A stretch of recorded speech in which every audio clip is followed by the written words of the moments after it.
Good evening, everybody. My name is Derek Honey Kim. As Louisa just mentioned, I am a proud graduate of this institution, class of 2011. And I was actually not National Honor Society when I was here as well. So this is very cool for me to come back and give back in a very small but hopefully significant way. Many of you know me affectionately as Coach Kim. So in the spring by day, I am a track coach. By night, because I technically work in Geneva, Switzerland, I'm a policy consultant for the World Intellectual Property Organization, or better known as WIPO, in Geneva, Switzerland. So WIPO is a specialized United Nations agency that specializes in intellectual property law. What is IP, you ask? Well, you interact with it every single day. Patents. The car you took to get here today, many patents in it. Your iPhone, Android, all that is full of patents. Copyright, to listen to Spotify, watch anything on Netflix, is protected by copyright, which makes all that possible. Trademarks, Calvin Klein, Lululemon, the ding when you turn on Netflix, that's all trademark. The only reason all of you can enjoy that is because of intellectual property. So what do I do as an IP consultant? Well, it's a very fancy way of saying, unnecessarily fancy way of saying I'm a lawyer. But basically, I advise the 38 countries that comprise the Asia Pacific Bureau on how to better improve their IP infrastructure. When you see any developed country, any country that has influenced the world, you will see a direct correlation with their intellectual property. Most notably, I think right now in East Asia. So that is a great pleasure of what I do. And again, I work in Geneva, Switzerland, so what the heck are you doing here? Well, COVID hit when I was in law school. So law school quickly turned into Zoom law school for me. If there is such thing as a bright spot in the pandemic, it has simply been for me to come back here, a place where I really felt like I developed my foundation and get to know many of you and encourage you in your future endeavors. So let's get right to it. We have the 4 ideals of being an NHS member. I'm going to start off with scholarship, and I want to linger here a little bit because this is something I really wish I knew when I was in your guys' shoes. Because every single one of you is talented in some way that you probably don't recognize right now. I know as an NHS member, it's so easy to go through the crowd because we all want to go to UMich or Cornell or Columbia, right?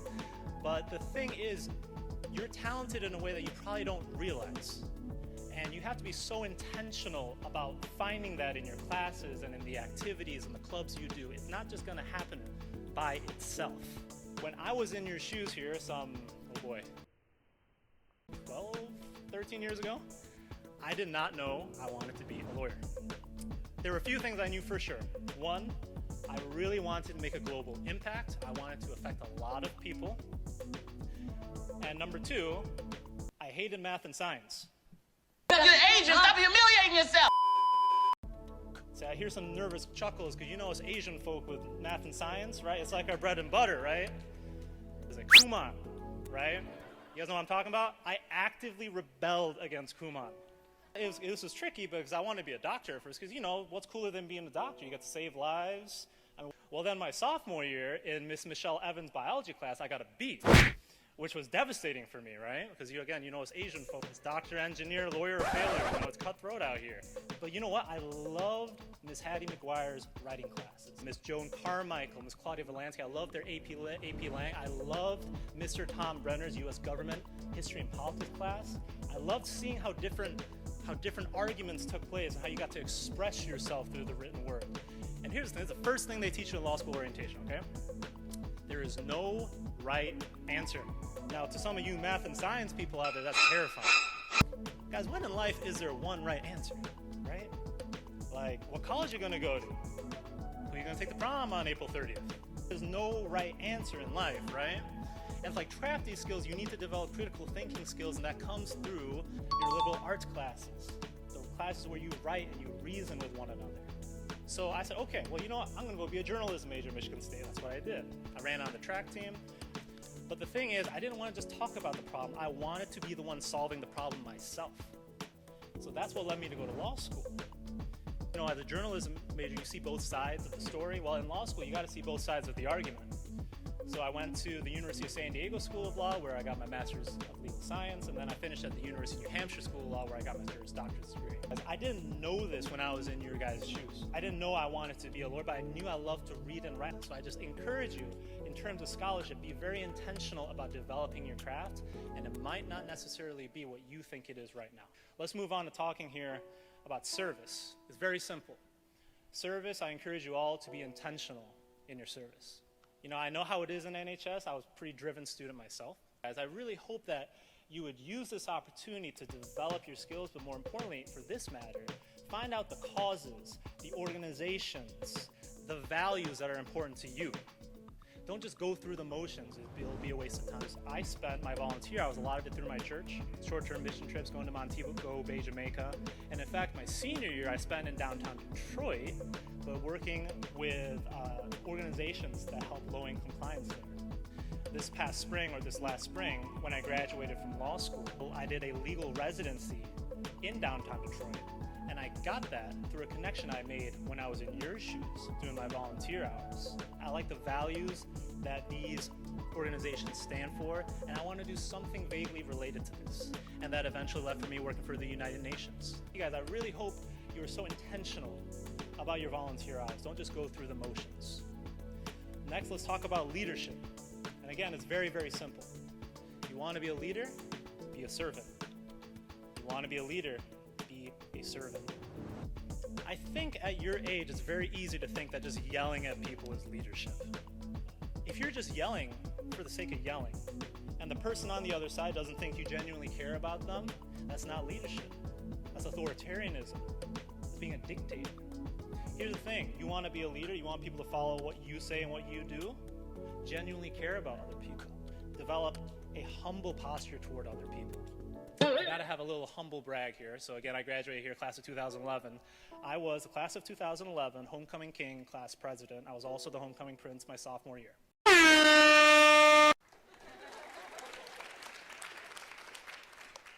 A lot of my track leads would ask me, Coach Kim, how did you do it? It wasn't as diverse as it is now here. How did you get to influence so many people? I just genuinely took an interest in the people around me. It didn't care if they did sports, they didn't do sports, band geek, orchestra geek, whatever. I genuinely cared about the people around me. Some people ask me, like, Coach Kim, what were you like in high school? And I'm like, not that much different than I am right now, for better or for worse. Some of you at track practice, you see me, I interact with different event groups. I'm the hurdle coach, but I don't just talk to the hurdle kids, I talk to the pole vault kids, the skinny distance kids. But guys, that's what you gotta do in life. If there's something practical I did, honestly, there were weeks where I would sit at a different lunch table every day. I didn't try to earn their respect. I didn't DM people telling them to vote for me. If you genuinely care about people, if you adopt a servant-like mentality, people will naturally follow you, I guarantee it. Finally, I'm gonna talk about character. I'm gonna divide this up into two parts. Number one, character is consistent. So as class of 2011 class president, we had to organize our 10-year reunion, which took place this past Thanksgiving. 10 years. It might seem like a really long time. I promise you it comes up on you really quick. Mark my words, my friends. People might not remember your grades, what you did, how popular you were. People will remember how you treated them. Guaranteed it.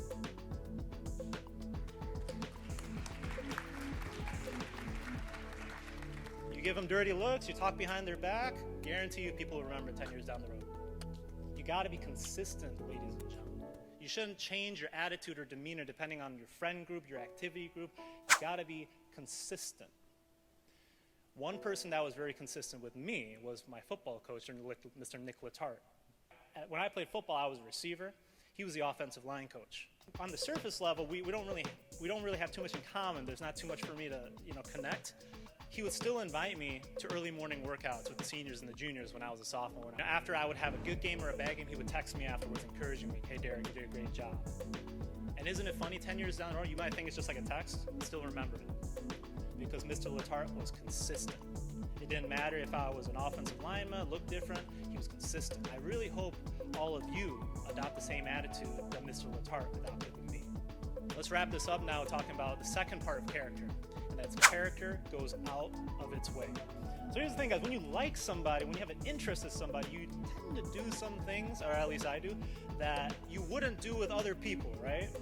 You know, you might respond a little like if Coach Kim texts you, you just wait, right? If so-and-so texts you, you respond right away, right? You gotta go out of your way if you want to be a person of character. If you just do the things that everyone else is doing, I don't really think you're being a leader. Because what really sets you apart? You need to go out of your way to make other people feel loved and appreciated and special. Somebody that really went out of his way to really make an impact on me was Mr. Chris Capuano.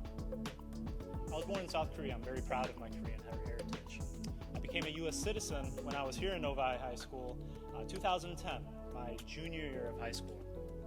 And when I became a U.S. citizen, Mr. Capuano, he stopped his lesson plan for the day, and we had a huge pizza party just for me, just to welcome me to this country.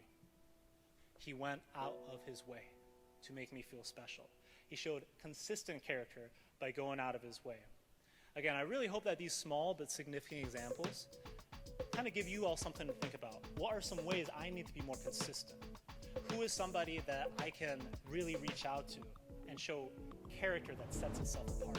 I really encourage you all to say hello. I think it's been a great privilege for me to get to know a lot of you, especially if any of you are interested in going to law school and being a lawyer. Please, please, please come and talk to me. I'd love to get to know you, give you some advice. But here's the thing. Tonight, it's not about me. It's about all of you. So I really want to take this last moment and congratulate all our new inductees. Welcome to the club. Go, go, go, go, go.